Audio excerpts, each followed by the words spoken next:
en el corazón del Mediterráneo, donde las colinas se elevan sobre el río Tíber, comenzó una historia que cambiaría el mundo para siempre. Esta es la historia de Roma, una civilización que no solo conquistó territorios con sus legiones, sino que también conquistó los cielos con sus dioses. La mitología romana no es simplemente una copia de los mitos griegos, como muchos creen erróneamente. Es un tapiz complejo tejido con hilos de creencias etruscas, latinas, sabinas y sí, también griegas, creando una visión única del cosmos, de lo divino y del destino de la ciudad eterna. Antes de sumergirnos completamente en este viaje por los templos y leyendas de Roma, me gustaría saber algo. Déjame un comentario diciéndome desde qué rincón del mundo estás escuchando estas antiguas historias. Me fascina saber cuán lejos pueden viajar estas leyendas milenarias. Y si estás disfrutando de esta narrativa, un like sería muy apreciado para que más personas puedan descubrir estos relatos. Ahora sí, continuemos con nuestra historia. Mucho antes de que Roma se convirtiera en el imperio que conocemos, mucho antes de que los césares caminaran por sus calles de mármol, la región del Lacio estaba poblada por tribus de pastores y agricultores. Estos pueblos primitivos miraban el mundo que los rodeaba con asombro y temor. Veían fuerzas divinas en cada aspecto de la naturaleza, en el rayo que partía el cielo, en el grano que crecía de la tierra, en el fuego que calentaba sus hogares, en el río que fluía eternamente. Los primeros romanos no imaginaban a sus dioses con formas humanas perfectas como harían los griegos. Para ellos, los dioses eran numina, fuerzas espirituales, presencias que habitaban en lugares, objetos y fenómenos naturales. No tenían rostros ni historias dramáticas. Simplemente eran poder puro, energía divina que debía ser respetada, honrada y, sobre todo, apaciguada. Cada aspecto de la vida tenía su numen, su espíritu guardián. Había dioses para el umbral de la puerta, para las bisagras, para el dintel. Había espíritus para cada fase del crecimiento del grano, desde la siembra hasta la cosecha. Había numina para el matrimonio, para el nacimiento, para la muerte. La vida romana estaba saturada de lo divino. Cada acción ordinaria tocaba lo sagrado. Entre estos numina primordiales, algunos eran más poderosos, más importantes. Júpiter era la fuerza del cielo, del clima, del rayo. Marte era la energía de la guerra, pero también de la agricultura, pues ambos requerían fuerza y disciplina. Quirino era el poder de la asamblea ciudadana, del pueblo reunido. Estos tres formaban la tríada arcaica, los dioses más antiguos de Roma. Vesta era el fuego del hogar, no simplemente las llamas, sino la esencia misma del hogar, el centro sagrado de cada casa y de la ciudad entera. Su templo en el Foro Romano albergaba el fuego eterno de Roma, que nunca debía extinguirse, pues su extinción significaría la caída de la ciudad. Las vestales, vírgenes sacerdotisas, mantenían este fuego con devoción absoluta, y si alguna permitía que se apagara, el castigo era severo. Jano era quizás el más romano de todos los dioses, sin equivalente griego real.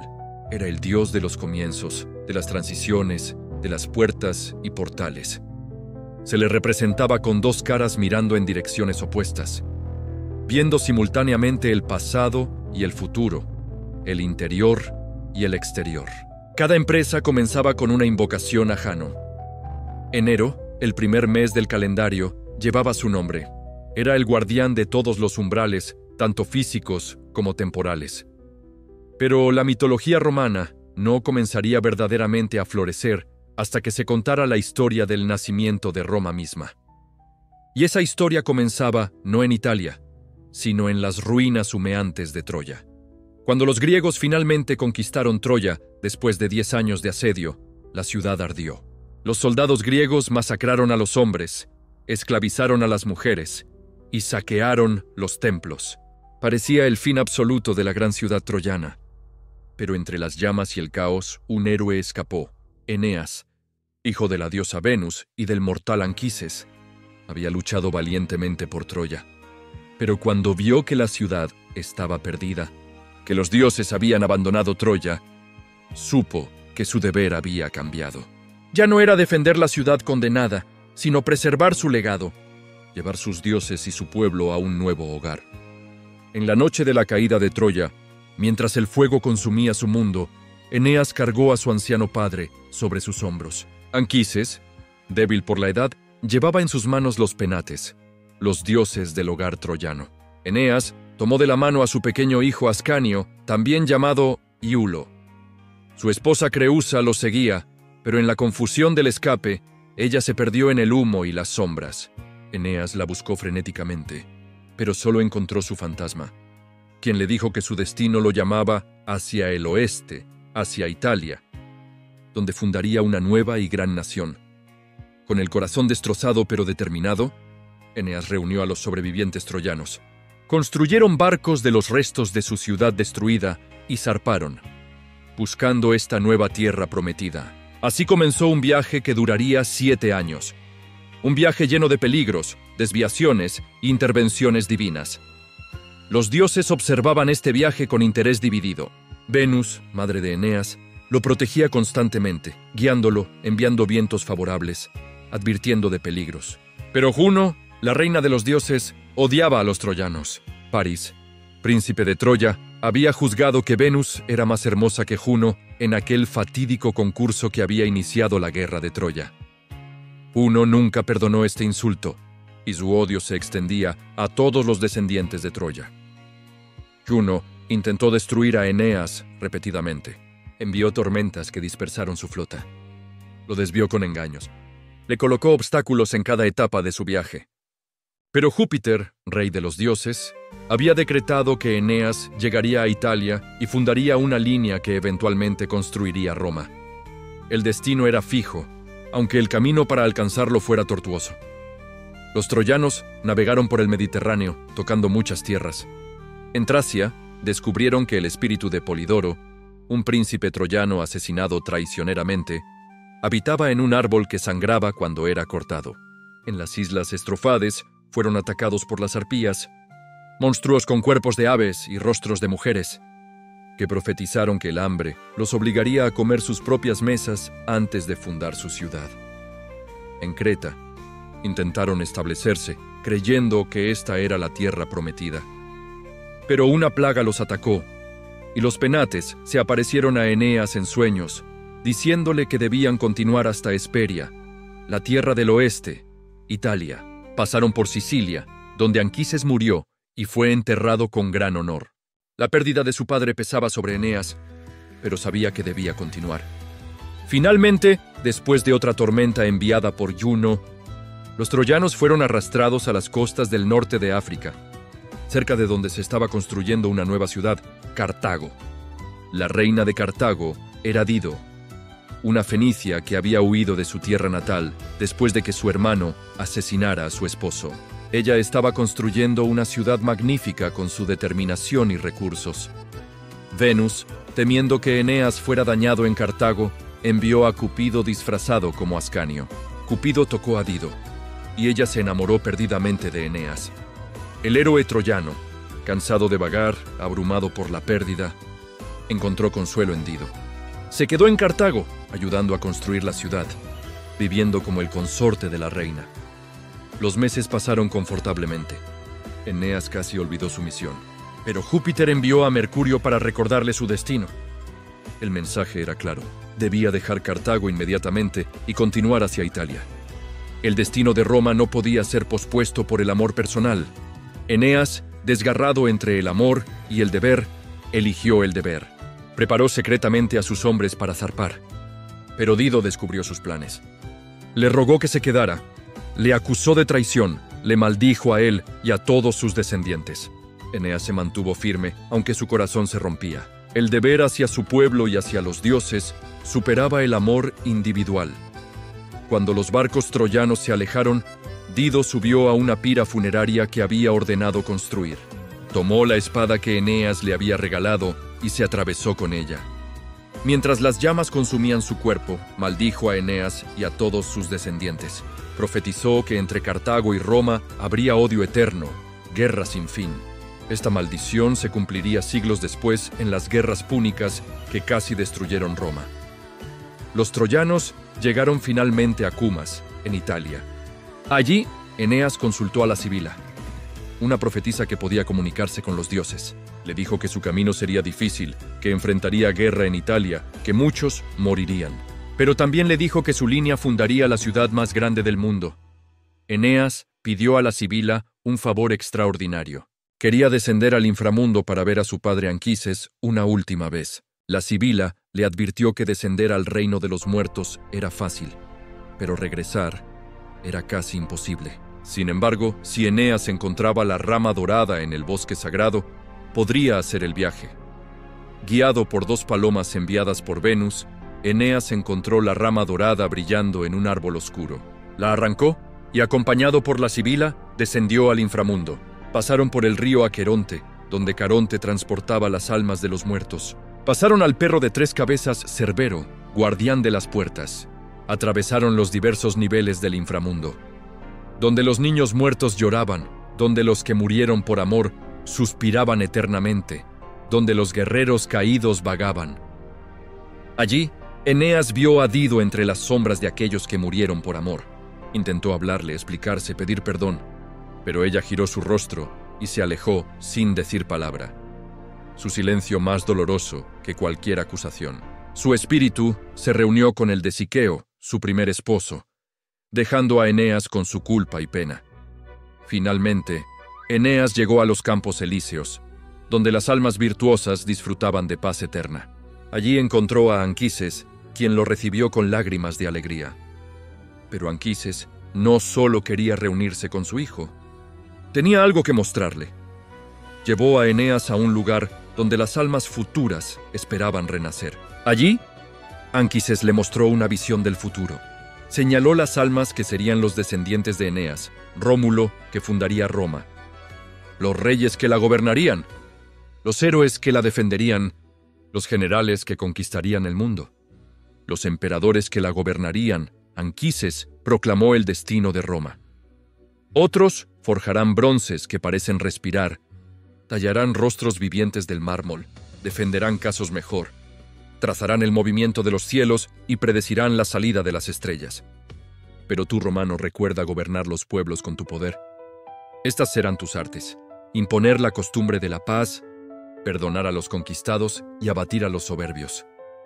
Con esta visión del glorioso futuro que su sacrificio haría posible, Eneas regresó al mundo de los vivos, renovado en su determinación. Ahora sabía que cada paso de su doloroso viaje tenía propósito, que su sufrimiento sembraría las semillas de la grandeza. Los troyanos navegaron por la costa hasta el Lacio, la región alrededor del Tíber. Allí gobernaba el rey Latino, un gobernante sabio y pacífico. Los dioses le habían profetizado que su hija Lavinia debía casarse con un extranjero, no con un nativo. Cuando los troyanos llegaron, Latino vio en Eneas al yerno que le habían prometido. Pero había un problema. Lavinia ya estaba prometida a Turno, rey de los rútulos, un guerrero feroz y orgulloso que amaba a Lavinia y deseaba el trono del Lacio. Cuando escuchó que Latino planeaba dar a Lavinia a este extranjero troyano, Turno se enfureció. Juno, aún determinada a destruir a Eneas, avivó esta furia. La reina Amata, esposa de Latino, también se oponía al matrimonio. Había criado a Lavinia esperando que se casara con Turno. Juno envió a Alecto, una de las furias, para infectar a Amata con locura. La reina comenzó a conspirar contra Eneas, incitando a la guerra. La guerra estalló entre los troyanos y las tribus itálicas lideradas por Turno. Fue un conflicto brutal que duró años. Eneas formó alianzas con otras tribus, incluyendo a los arcadios liderados por Evandro, quien había establecido un pequeño asentamiento en la colina palatina, donde eventualmente se construiría Roma. Venus, preocupada por su hijo, le pidió a su esposo Vulcano, el dios herrero, que forjara armas divinas para Eneas.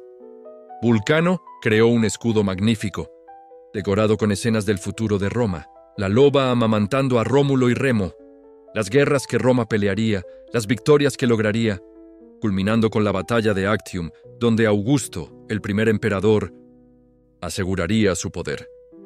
La guerra alcanzó su clímax en un duelo entre Eneas y Turno. Los dos guerreros lucharon ferozmente, sus espadas chocando, sus escudos astillándose. Finalmente, Eneas ganó la ventaja. Turno cayó, herido, pidiendo piedad. Eneas vaciló, considerando perdonar a su enemigo caído. Pero entonces vio algo. Turno llevaba el cinturón de Palante, el joven hijo de Evandro, a quien Turno había matado en batalla y despojado como trofeo. La ira llenó a Eneas. Sin piedad, hundió su espada en Turno, matándolo. Así terminó la guerra. Eneas se casó con Lavinia y fundó la ciudad de Lavinium en su honor.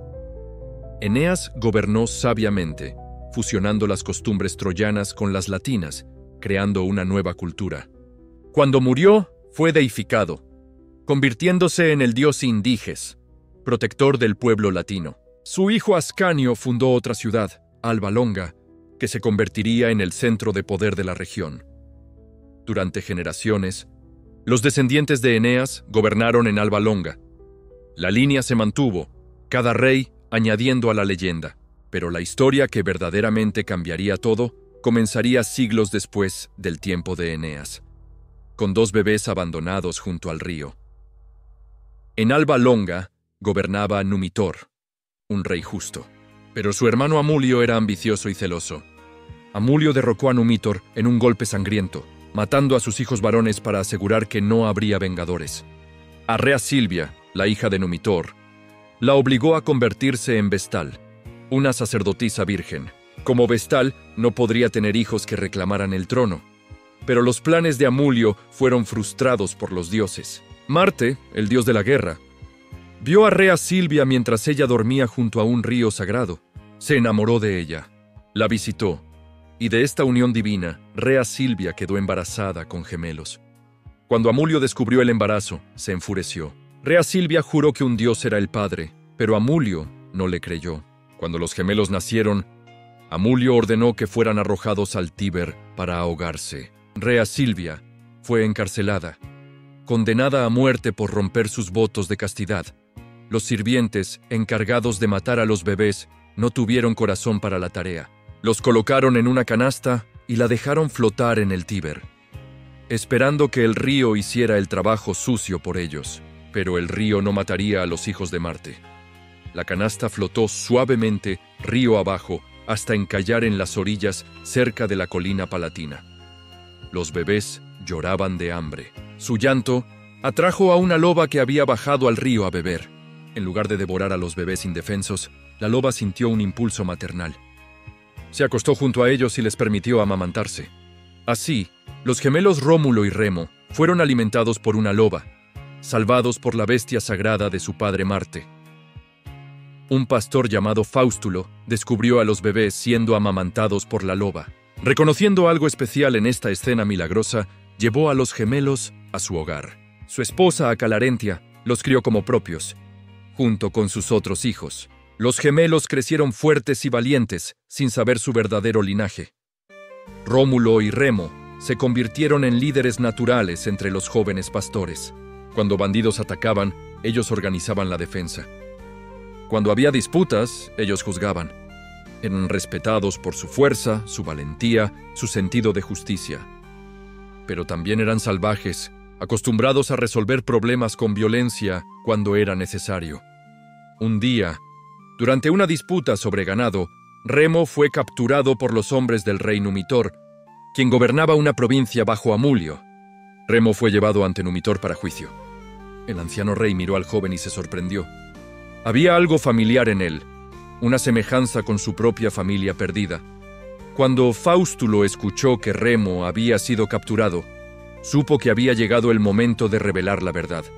Le contó a Rómulo sobre cómo lo había encontrado en el río, sobre la marca en su cuerpo que identificaba su linaje real.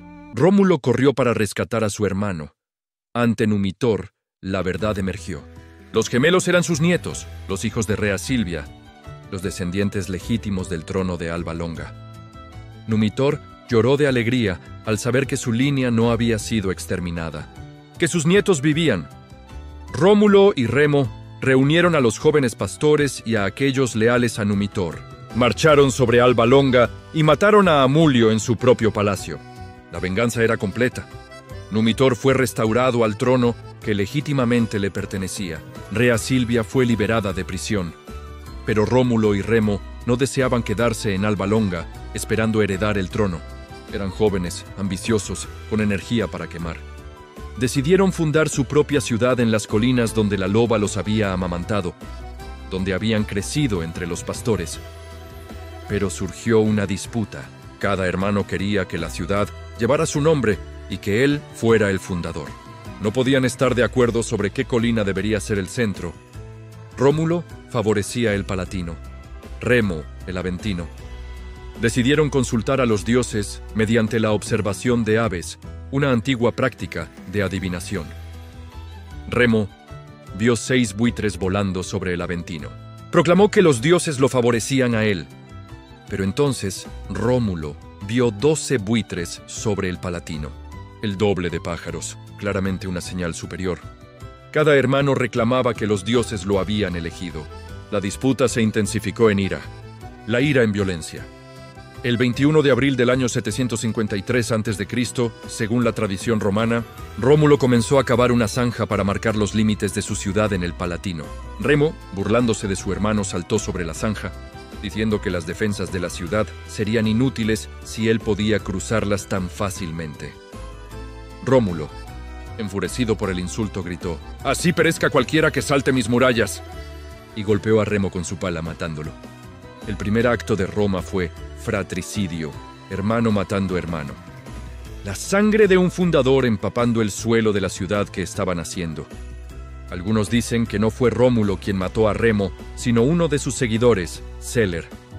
Otros dicen que Remo murió en la pelea subsecuente entre los dos grupos de seguidores. Pero el resultado era el mismo.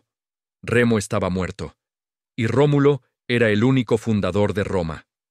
Rómulo procedió a construir su ciudad. Dibujó los límites sagrados, el pomerium, que marcaría siempre el corazón religioso de Roma. Estableció las primeras instituciones, el Senado, la Asamblea, las leyes. Dividió a la población en 3 tribus y 30 curias. Creó los fundamentos de lo que se convertiría en la estructura romana. Pero había un problema urgente.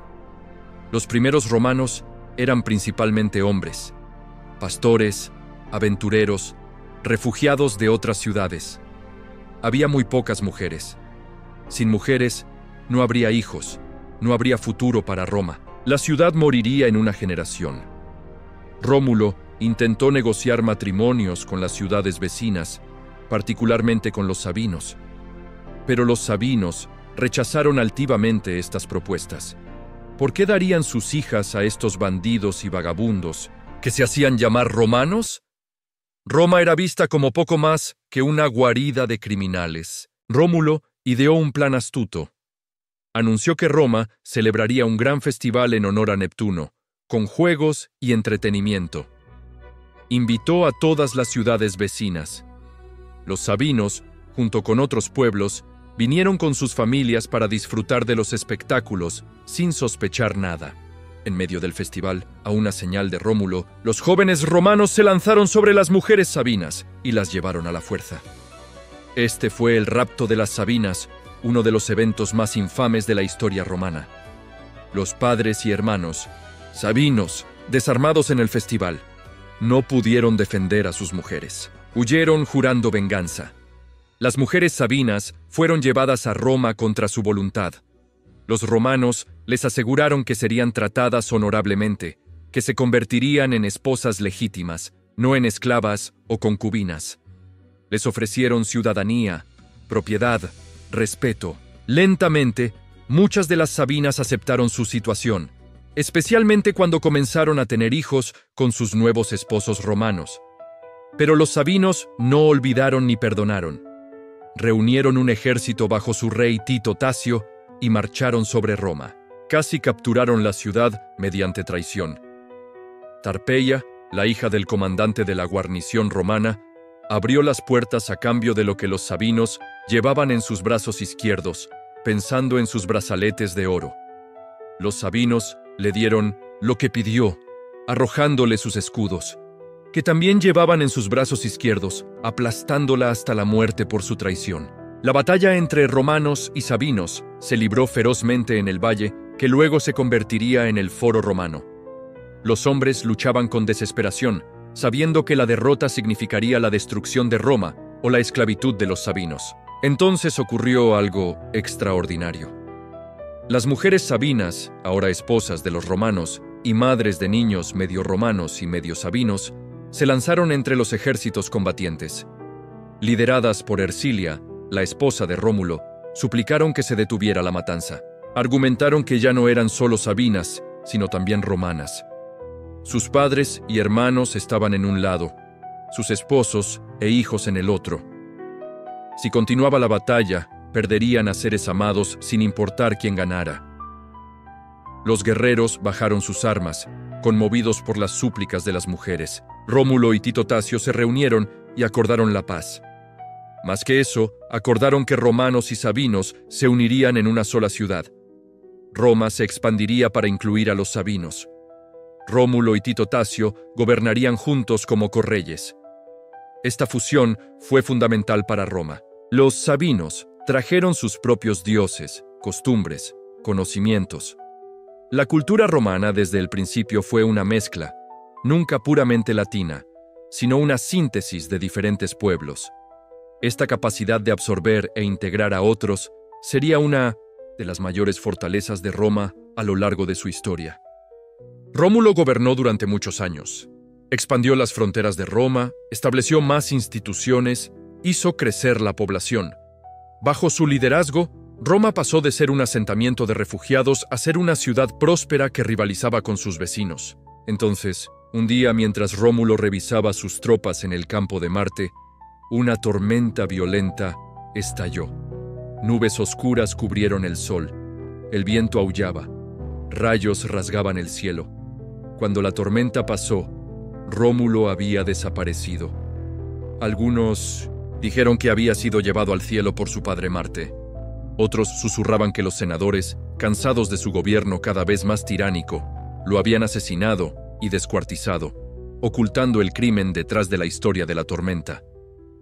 Pero un ciudadano llamado Julio Próculo juró que Rómulo le había aparecido en una visión, más grande y más brillante que en vida. Rómulo le dijo que había sido llevado al cielo y deificado, convirtiéndose en el dios Quirino. Ordenó a los romanos que honraran su memoria y continuaran construyendo la grandeza de Roma. Así, Rómulo se unió al panteón de dioses romanos. El fundador de la ciudad se convirtió en su protector divino, vigilando eternamente sobre las murallas que había trazado, sobre el pueblo que había forjado de diversos grupos dispares. Después de Rómulo, vinieron otros reyes. Numa Pompilio, el segundo rey, era completamente diferente de Rómulo. Donde Rómulo había sido guerrero, Numa era sacerdote. Estableció muchas de las instituciones religiosas de Roma, creó el calendario, construyó templos, instituyó rituales. Se decía que se reunía con la ninfa Egeria junto a un manantial sagrado, donde ella le enseñaba sabiduría divina. Tulio Hostilio, el tercer rey, era guerrero como Rómulo. Destruyó Alba Longa, de donde los antepasados de Roma habían venido, trayendo a su población a Roma. La ciudad crecía no solo por nacimiento, sino por absorción de pueblos conquistados, un patrón que continuaría. Anco Marcio, el cuarto rey, expandió Roma hacia el mar, fundando el puerto de Ostia en la desembocadura del Tíber. Roma ahora tenía acceso directo al comercio marítimo, conectándola con el mundo mediterráneo más amplio. Los últimos tres reyes fueron etruscos. Los etruscos eran una civilización sofisticada al norte de Roma, con arte avanzado, ingeniería y religión compleja. Tarquinio Prisco, el quinto rey, embelleció Roma con proyectos de construcción masivos. Drenó los pantanos del Valle del Foro, creando espacio para un verdadero centro cívico. Comenzó la construcción del Circo Máximo para carreras de carros. Servio Tulio, el sexto rey, reformó la Constitución romana, organizando a los ciudadanos por riqueza en lugar de nacimiento, creando las centurias que votarían en la asamblea y lucharían en el ejército. Construyó las murallas serbias que protegerían Roma durante siglos. Pero el séptimo rey, Tarquinio el Soberbio, era un tirano. Gobernaba por miedo, ejecutando a senadores que se oponían, confiscando propiedades, ignorando las leyes y tradiciones. Había llegado al poder mediante el asesinato de Servio Tulio, su suegro, con la complicidad de su esposa Tulia, quien supuestamente había conducido su carro sobre el cuerpo de su padre muerto. El final de la monarquía llegó por el crimen de su hijo. Sexto, Tarquinio, el hijo del rey, violó a Lucrecia, una noble mujer romana famosa por su virtud. Lucrecia era la esposa de Colatino, un pariente de la familia real. Después de la violación, Lucrecia reunió a su padre y esposo, les contó lo que había sucedido, y luego se suicidó con una daga, diciendo que aunque su mente era inocente, su cuerpo había sido deshonrado y no podía vivir con esa vergüenza. Su muerte provocó indignación. Lucio Junio Bruto, pariente de los Tarquinios pero hombre de principios, tomó la daga ensangrentada de Lucrecia y juró ante los dioses que expulsaría a los Tarquinios de Roma. El pueblo, harto de la tiranía, se levantó. Tarquinio el Soberbio y su familia fueron expulsados de Roma en el 509 a.C. Pero Roma no eligió un nuevo rey. En su lugar, establecieron una república. 2 cónsules electos gobernarían por solo un año, cada uno con poder de veto sobre el otro, asegurando que ningún hombre pudiera convertirse en tirano. Bruto se convirtió en uno de los primeros cónsules junto con Colatino. La República Romana había nacido.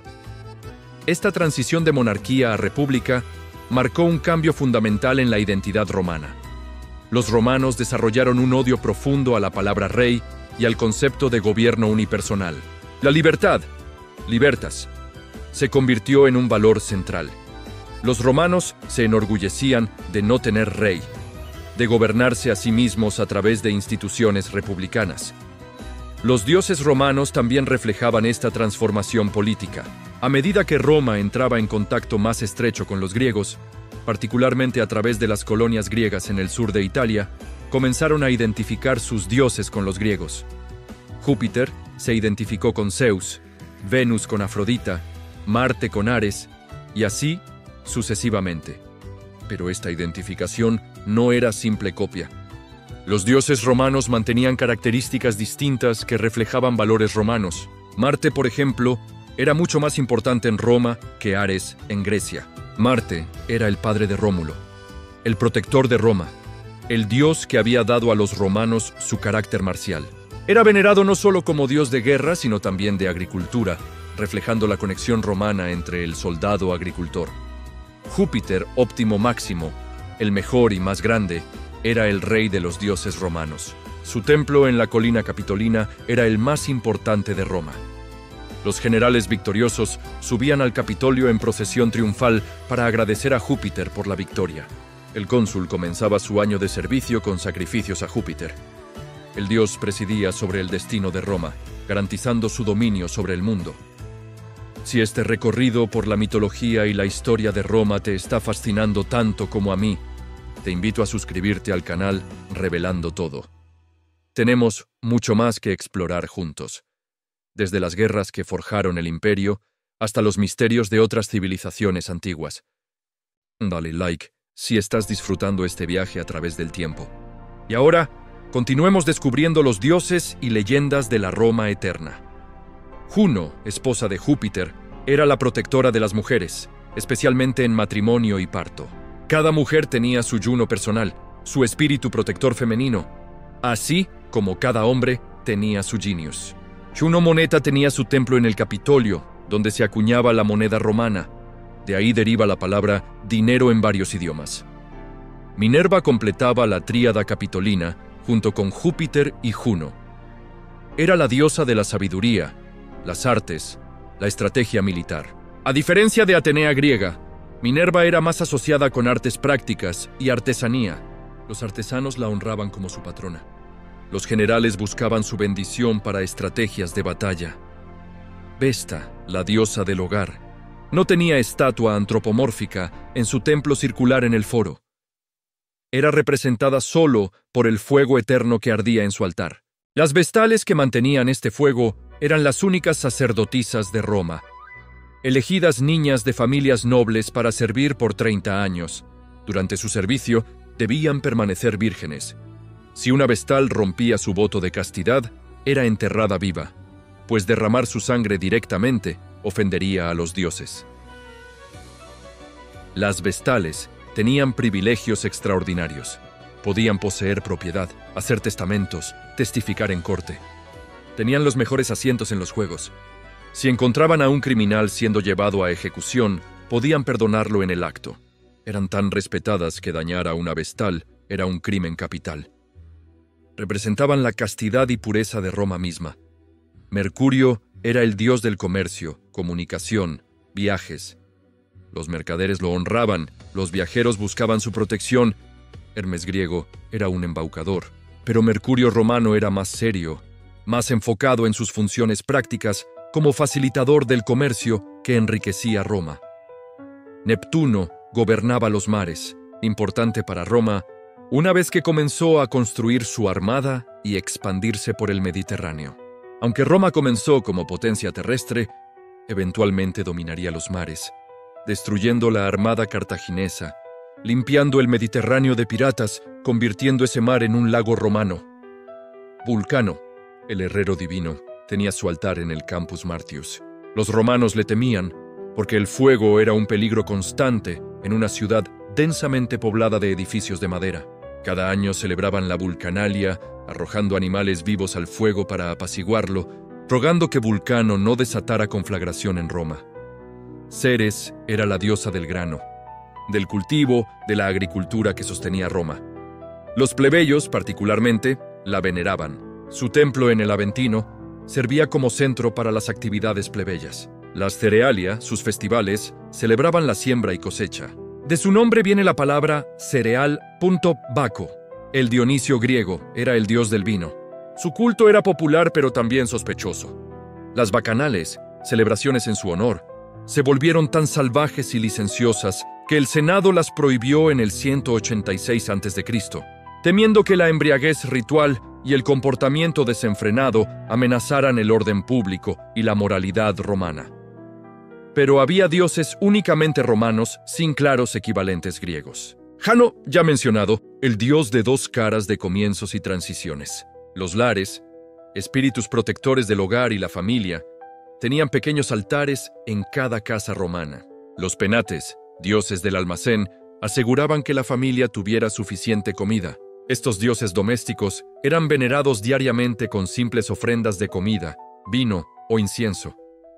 Los manes eran los espíritus de los ancestros muertos. Los romanos mantenían fuertes lazos con sus muertos, celebrando la parentalia en febrero, cuando las familias visitaban tumbas y ofrecían alimentos a los espíritus.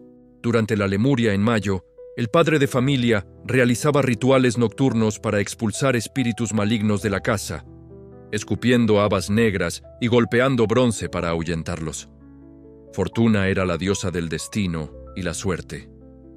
Los romanos, gente práctica, reconocían que incluso con habilidad y esfuerzo, la suerte jugaba un papel en el éxito. Tenía muchos templos en Roma, cada uno dedicado a un aspecto diferente. Fortuna primigenia, Fortuna respiciens, Fortuna redux. Victoria era la personificación del triunfo militar. Los generales romanos la invocaban antes de batalla. Después de victoria, le ofrecían sacrificios de agradecimiento. Su altar en el Senado era donde los senadores quemaban incienso antes de deliberaciones importantes. Siglos después, cuando el cristianismo se convirtió en religión oficial, la remoción de este altar causó conflicto intenso entre paganos y cristianos. Fides representaba la buena fe, la confiabilidad, el cumplimiento de promesas. Era fundamental para la identidad romana. Un romano que rompía su palabra perdía su honor. Tratados, contratos, juramentos, todos estaban bajo la protección de Fides. Esta diosa encarnaba el principio de que Roma cumplía sus compromisos, haciendo posible la red de alianzas que sostenía su poder. Los romanos también adoptaban dioses extranjeros cuando les convenía. Durante la Segunda Guerra Púnica, cuando Aníbal amenazaba a Roma misma, consultaron los libros sibilinos, textos proféticos guardados en el templo de Júpiter. Los libros indicaron que trajeran a Cibeles, la gran madre de los dioses, desde Anatolia. Una embajada navegó a Pérgamo. Recibió la piedra sagrada que representaba a la diosa y la trajo a Roma con gran ceremonia en el 204 a.C. Poco después, la marea de la guerra cambió y Roma finalmente derrotó a Cartago. El culto de Cibeles era extraño para los romanos. Sus sacerdotes, los Galli, eran eunucos que se habían castrado en frenesí religioso. Realizaban danzas extáticas al son de tambores y címbalos. Los ciudadanos romanos tenían prohibido convertirse en Galli. Tan extraña parecía esta práctica a los valores romanos, pero el culto era tolerado por respeto a la diosa que supuestamente había ayudado a Roma, Isis. La diosa egipcia también encontró devotos en Roma. Su culto prometía salvación personal, vida después de la muerte, experiencias místicas.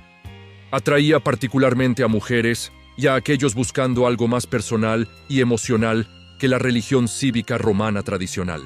Varios emperadores intentaron suprimir su culto, viéndolo como extranjero y potencialmente subversivo, pero siempre regresaba. Tan popular era entre ciertos segmentos de la población.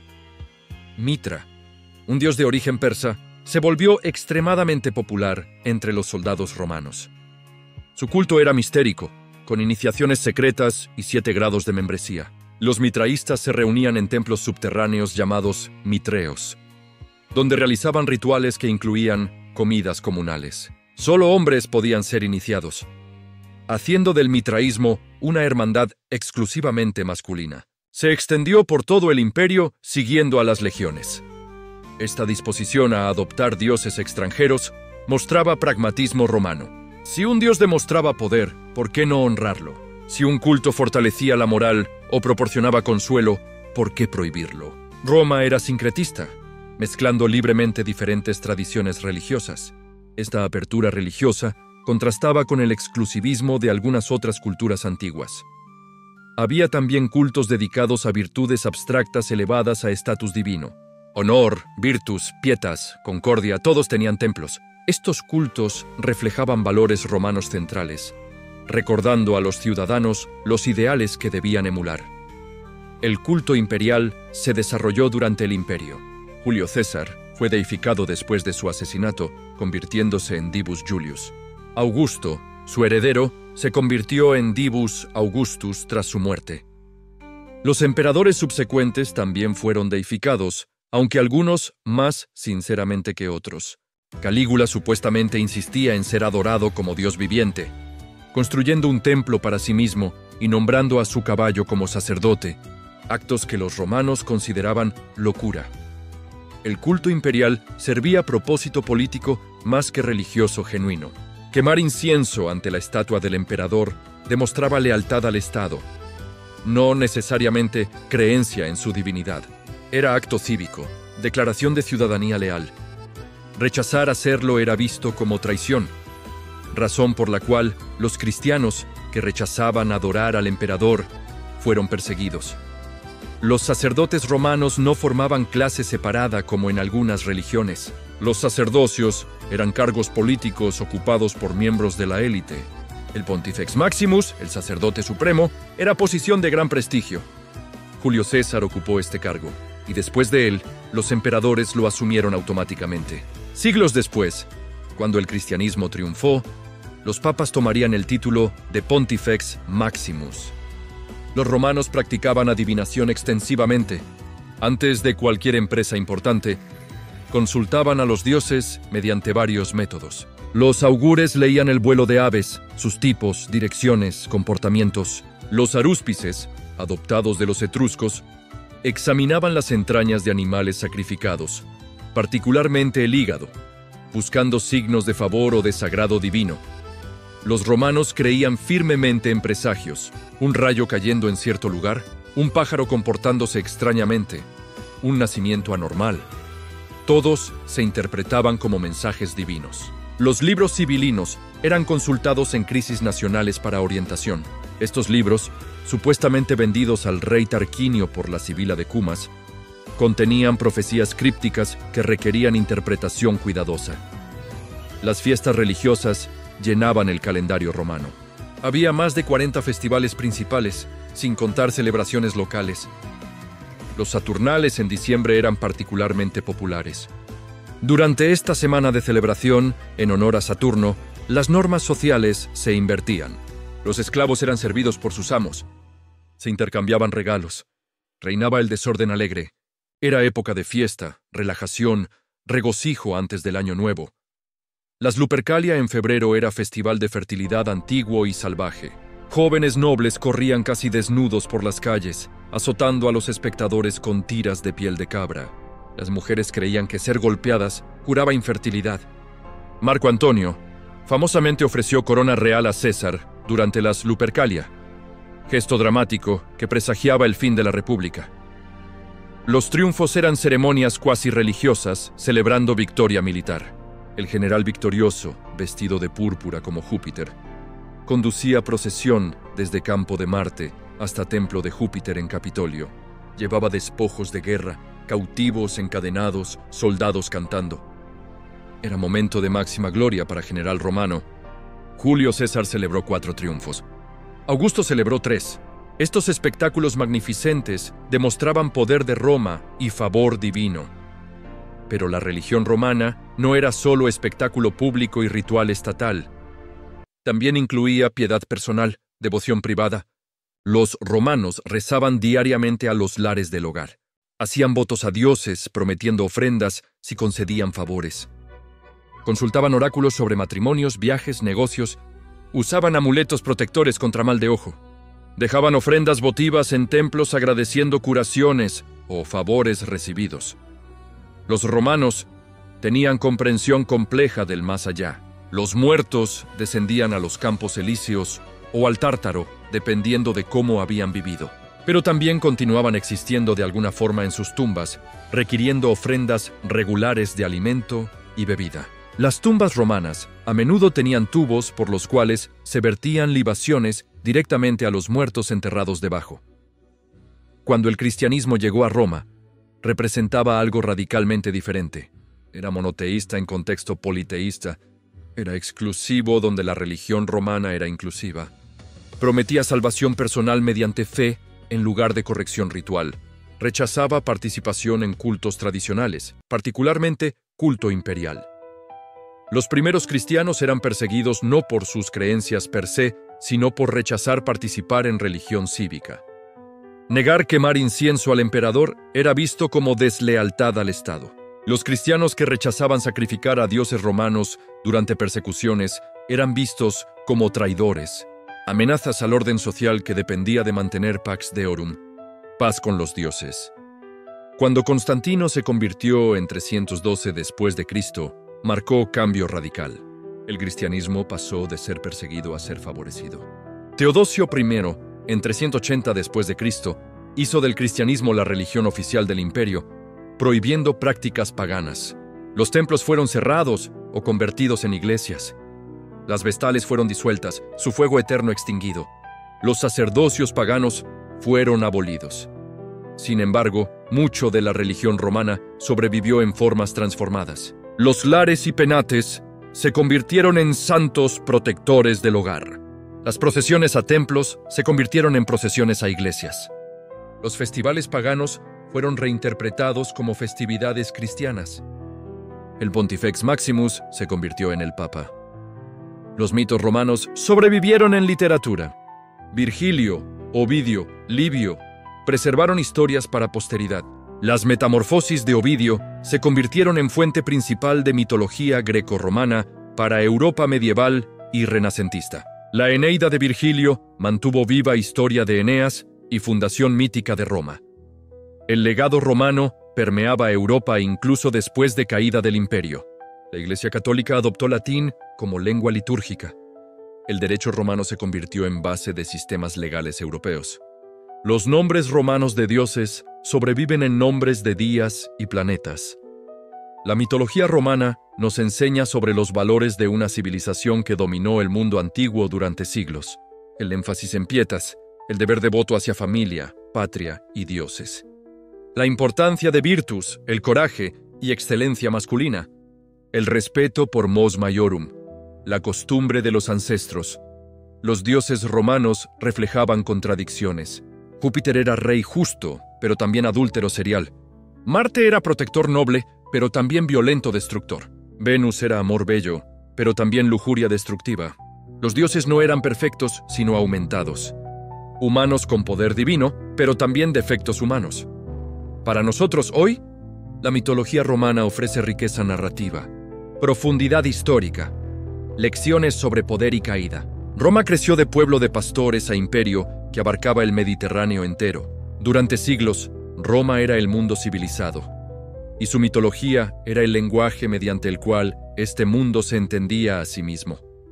Estas no son simplemente historias antiguas sin relevancia. Son parte de cómo llegamos a ser quienes somos, cómo el mundo occidental desarrolló sus instituciones, valores, imaginación. Somos herederos de Roma, lo reconozcamos o no, y entender su mitología es entender parte de nuestra propia herencia cultural. Los dioses de Roma silenciados hace mucho tiempo todavía susurran a través de los siglos. Sus templos son ruinas, sus rituales olvidados, sus creyentes convertidos al polvo. Pero sus historias persisten, inmortales no por intervención divina, sino por poder de narrativa humana, que encuentra verdad en mito, significado en leyenda, inspiración en el pasado imaginado de la ciudad eterna. Si has viajado conmigo desde las cenizas de Troya hasta el triunfo de Roma, desde los primeros Numinas sin forma hasta el panteón completo de dioses, espero que hayas descubierto la riqueza y complejidad de la mitología romana. Estas historias son más que entretenimiento antiguo. Son las fundaciones sobre las cuales se construyó una civilización que cambió el mundo. Si este recorrido por los templos y leyendas de Roma te ha fascinado, te invito a dejar tu like en este video. Ese simple gesto ayuda a que más personas descubran estas historias que merecen ser recordadas y compartidas. Comparte este video con amigos que aprecien la historia, la mitología, las grandes narrativas que explican cómo las sociedades antiguas entendían su mundo y su destino. El conocimiento de nuestro pasado colectivo merece ser difundido ampliamente. Y por supuesto, suscríbete al canal Revelando Todo para continuar explorando las mitologías, civilizaciones y misterios del mundo antiguo. Tenemos mucho más que descubrir. Juntos, activa las notificaciones para no perderte ninguna nueva exploración de estos mundos antiguos que siguen hablándonos a través de los milenios. Gracias por acompañarme en este viaje por la Roma eterna, donde los dioses caminaban entre mortales y donde las leyendas se convirtieron en historia. Como dirían los romanos, vale, nos vemos en el próximo video, donde continuaremos revelando todo sobre las civilizaciones que forjaron nuestro mundo.